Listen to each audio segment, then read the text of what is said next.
Hello friends, welcome to my YouTube channel. आज हम इस वीडियो में बात करने वाले हैं सेकंड ग्रेड फर्स्ट ग्रेड के लिए महत्वपूर्ण जीके के क्वेश्चनों के बारे में। तो इस वीडियो को लास्ट तक जरूर देखना, साथ ही इस वीडियो को लाइक करना। आज का पहला क्वेश्चन है, गंगा की सहायक नदी इनमें से नहीं है। गंगा की सहायक नदी इनमें से कौन सी नदी नहीं है? एक नंबर है घाघरा, दो नंबर गोमती, तीन नंबर सोन और चार नंबर है मानस। तो इसका सही आंसर हो जाएगा मानस। मानस नदी है वो गंगा की सहायक नदी नहीं है। बाकी घाघरा, गोमती, सोम नदी है वो गंगा की सहायक नदी है। अगला है, चूलिया जलप्रपात किस नदी पर है? तो चूलिया जलप्रपात है वो किस नदी पर है? एक नंबर कालीबंगा, दो नंबर चंबल, तीन नंबर लूनी और चार नंबर है माही नदी। तो इसका सही आंसर हो जाएगा चंबल नदी। चंबल नदी पर चूलिया जलप्रपात बनाया गया है। बी ऑप्शन इसका सही होगा। अगला है, कोसी एवं काली सिंध नदियां जिस प्रवाह तंत्र से जुड़ी हुई हैं तो वह एक नंबर सिंधु नदी, दो नंबर आंतरिक प्रवाह, तीन नंबर ब्रह्मपुत्र नदी और चार नंबर है गंगा नदी। तो कोसी एवं काली सिंध नदियां हैं वह गंगा नदी प्रवाह तंत्र से जुड़ी हुई हैं, इसलिए डी ऑप्शन सही होगा, गंगा नदी। अगला है, चिल्का झील स्थित है। चिल्का झील कहाँ पर है? एक नंबर कोंकण तट पर और दो नंबर है उड़ीसा में उत्तरी तट पर और तीन नंबर है कर्नाटक तट पर और चार नंबर है मालाबार तट पर। तो इसका सही आंसर हो जाएगा उड़ीसा में उत्तरी तट पर चिल्का झील स्थित है। बी ऑप्शन इसका सही होगा। अगला है, निम्नलिखित में से सरयू नदी के किनारे कौन सा शहर स्थित है? सरयू नदी के किनारे कौन सा शहर है? तो सरयू नदी के किनारे अयोध्या बसा हुआ है। सी ऑप्शन इसका सही हो जाएगा, अयोध्या। अगला है, हिमालय पर्वत की नदियों की विशेषता क्या है?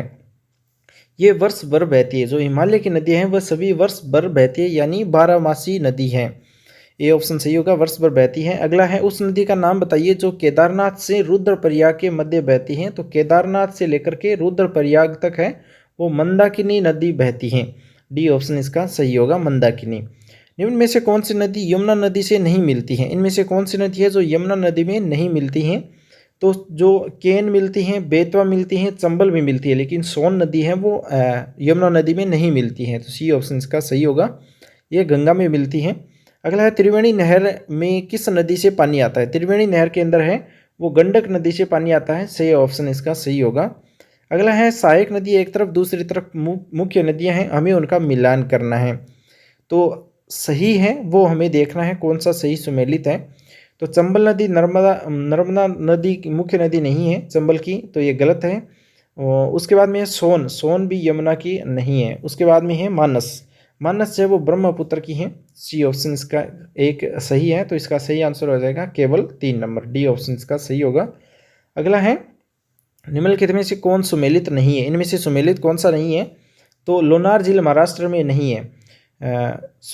लोनार नदी महाराष्ट्र में है। उसके बाद में लोकटक झील मणिपुर में है और सांबर झील राजस्थान में है, लेकिन हुसैन सागर झील है वो कर्नाटक में नहीं है। तो डी ऑप्शन इसका सही होगा, जो सुमेलित नहीं है। हैदराबाद एवं सिकंदराबाद के बीच कौन सी नदी स्थित है? हैदराबाद और सिकंदराबाद के बीच में है वो हुसैन सागर है। डी ऑप्शन सही होगा। कौन सी नदी रिफ्ट घाटी या भ्रंश द्रोणी से होकर बहती है? तो नर्मदा नदी है वो रिफ्ट घाटी व भ्रंश द्रोणी से होकर के है वो गुजरती हैं। ये ऑप्शन इसका सही होगा। अमरकंटक से कौन सी नदी का उद्गम होता है? अमरकंटक से नर्मदा नदी का उद्गम होता है। सी ऑप्शन सही होगा। गंगा नदी के किनारे सबसे बड़ा शहर कौन सा है? तो गंगा नदी के किनारे कानपुर सबसे बड़ा शहर है। सी ऑप्शन सही होगा, कानपुर। ब्रह्मपुत्र नदी का भाव क्षेत्र कौन सा है? ब्रह्मपुत्र नदी का भाव क्षेत्र तिब्बत, बांग्लादेश और भारत है। ये ऑप्शन इसका सही होगा। तिब्बत में मानसरोवर झील के पास जिस नदी का स्रोत है तो वह है ब्रह्मपुत्र, सतलज और सिंधु। उपरोक्त सभी इसका सही आंसर हो जाएगा। निम्न में से कौन सा शहर गंगा नदी के किनारे स्थित नहीं है? तो उत्तराकाशी है वो गंगा नदी के किनारे नहीं है। बाकी कानपुर है, भागलपुर है, फतेहपुर है, ये गंगा नदी के किनारे स्थित है। चिल्का झील जहाँ स्थित है तो चिल्का झील है वो उत्तरी सरकार तट पर स्थित है। डी ऑप्शन इसका सही होगा, जो उड़ीसा में है।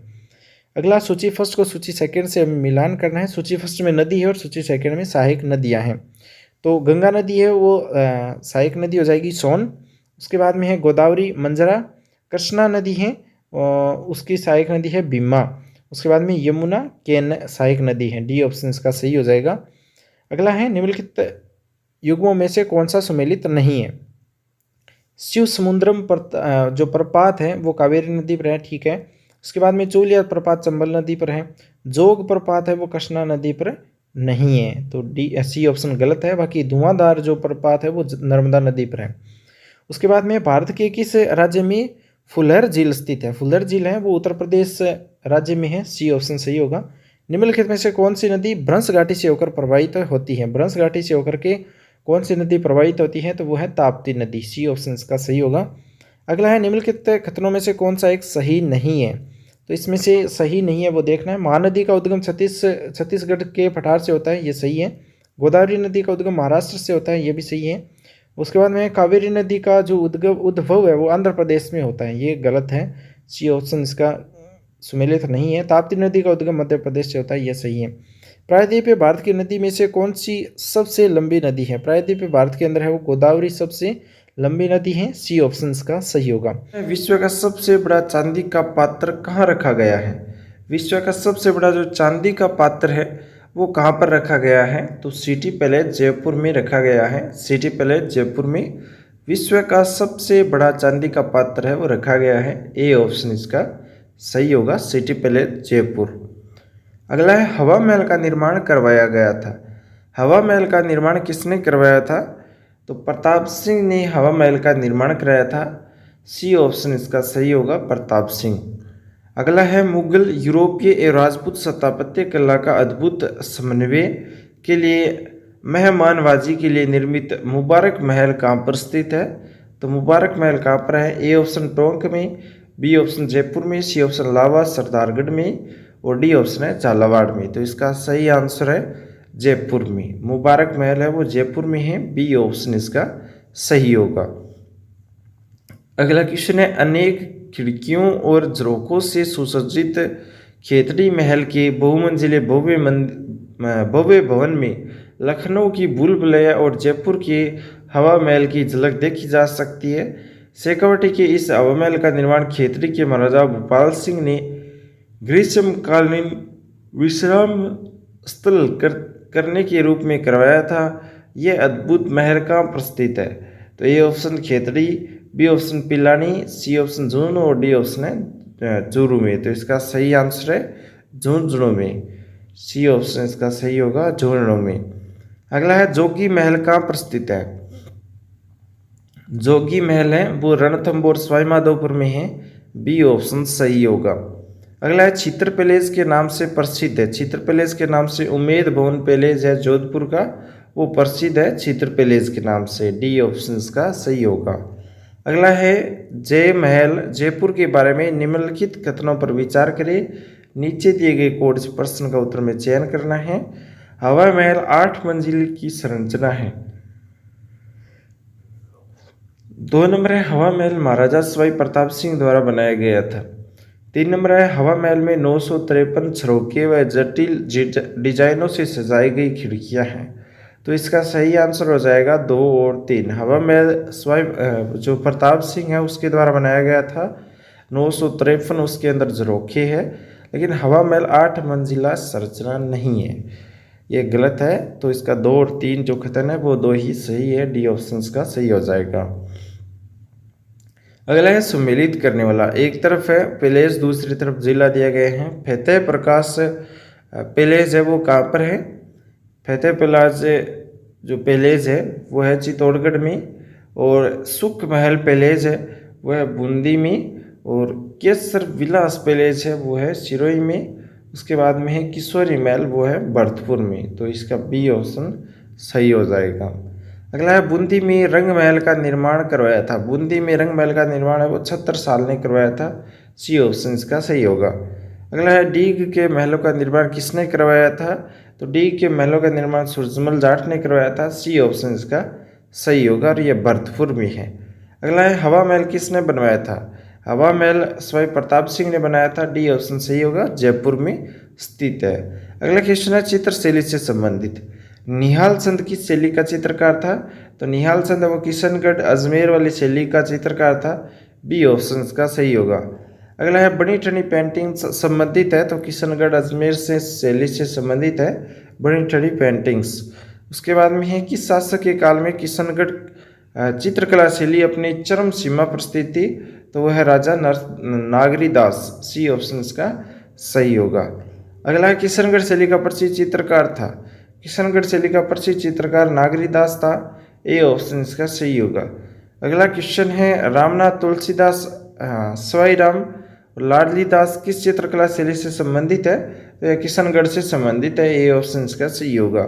अगला है बड़ी ठनी चित्रकारी सावंत सिंह नागरीदास के समय किसके द्वारा बनाई गई थी? तो ये निहाल चंद के द्वारा बनाई गई थी। ए ऑप्शन इसका सही होगा। अगला है प्रबलम्बन गिरवा लंबी आकृति वाली, आंखें नीचे झुकी हुई, वहें पलके अधर, नुकीली ठोडी वाली महिला जो आकर्षक मुद्रा में मलमल और ओढ़नी से अपना सिर ढके हुए खड़ी है, यह करती है किशनगढ़ स्कूल पेंटिंग्स की। बी ऑप्शन इसका सही होगा। अगला है 1973 में भारत सरकार द्वारा राजस्थानी चित्रशैली के किस चित्र पर स्मरणीय डाक टिकट जारी किया गया था? तो बड़ी ठनी चित्रशैली पर डाक टिकट जारी किया गया था। 2011 में पूछा गया क्वेश्चन है, सेकंड ग्रेड में। अगला है निम्न में से किसका चित्रण कपड़े पर नहीं किया जाता है?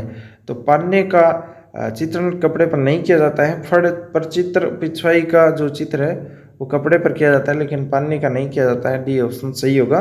ऊंट की खाल पर चित्रांकन किस कला शैली से विशेषता है? तो ये बीकानेर शैली की विशेषता है, ऊंट की खाल पर चित्रांकन करना। डी ऑप्शन इसका सही होगा।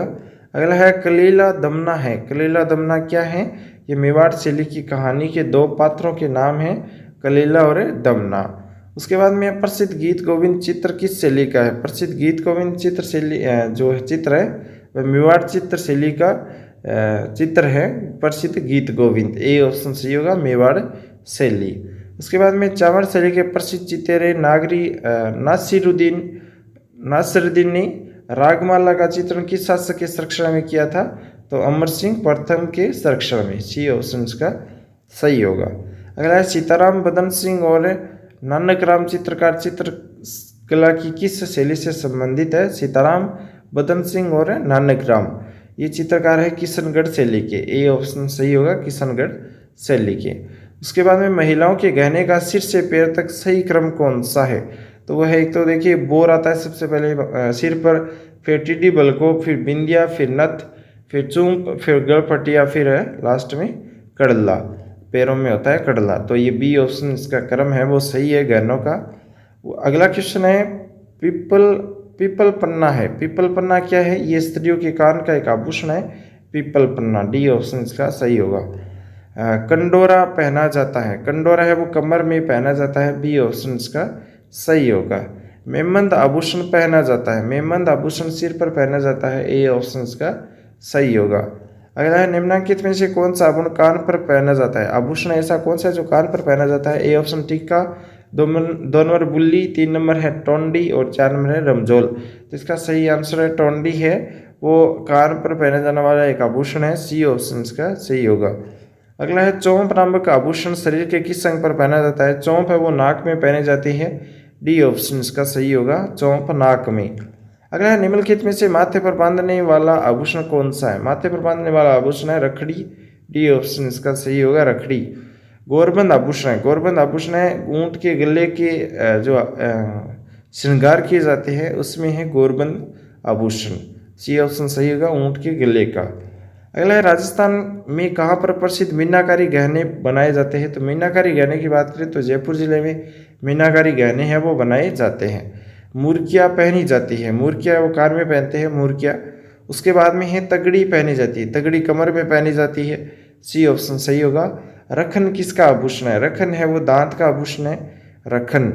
उसके बाद में महिलाएं नथ धारण करती हैं, महिलाएं नथ है वो नाक में धारण करती है। डी ऑप्शन इसका सही होगा। सेकंड ग्रेड में पूछे गए क्वेश्चन है सभी। अगला है तिमणिया नामक का आभूषण पहना जाता है, तिमणिया है वो गले में पहना जाता है। अगला है मादलिया पहना जाता है, मादलिया भी गले में ही पहना जाता है। सी ऑप्शन इसका सही होगा, मादलिया गले में। दामना नामक आभूषण कहाँ पहना जाता है? दामना नामक जो आभूषण है वो हाथ में पहना जाता है। बी ऑप्शन इसका सही होगा। अगला है लप्पा लप्पी किरण बांकड़ी, ये सब क्या है? लप्पा लप्पी किरण बांकड़ी ये सब क्या है? गोटे के भिन्न भिन्न प्रकार है। बी ऑप्शन इसका सही होगा। उसके बाद में राजस्थान में पोमचा कहते हैं, राजस्थान में पोमचा किसे कहते हैं? महिलाओं की ओढ़ने की विशेष को पोमचा कहते हैं। ये ऑप्शन इसका सही होगा।